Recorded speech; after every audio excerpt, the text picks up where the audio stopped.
Exporting may seem complicated, it may seem risky, but in the end, it really helps smooth out demand and insulate against some of those local market fluctuations that may happen here in the US. But also, as your company becomes more productive, it gives you an opportunity to hire new employees, potentially pay higher wages. We see that in the non-exporting companies in the studies that we have.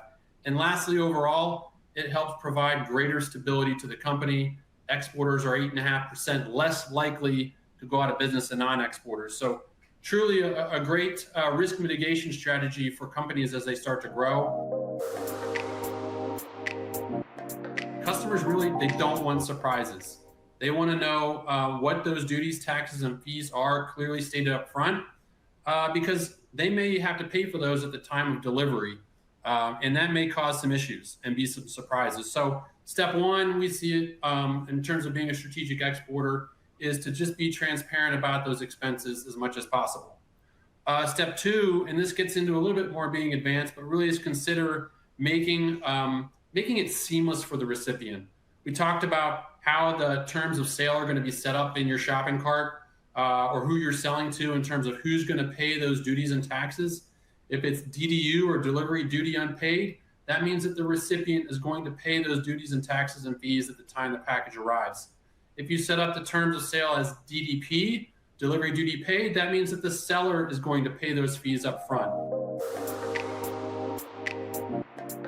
I would say I definitely didn't have it all together right away. Looking back, I wish I would have had a little bit more of a strategy. And now 6 years later, we ship hundreds of thousands of orders every year, and 10% of that is international shipping.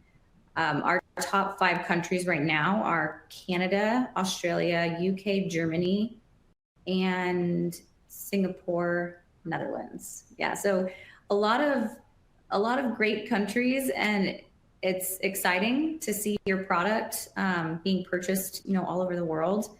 And if I had a little bit of advice, I would say if I could do it over again, I would probably just open it up to 5 or 10 countries starting out, maybe even just 3, and building off of there, because I think opening up to everywhere around the world was a little bit overwhelming for a small business owner. I built a lot of my business on social media. I think social media is such a great tool.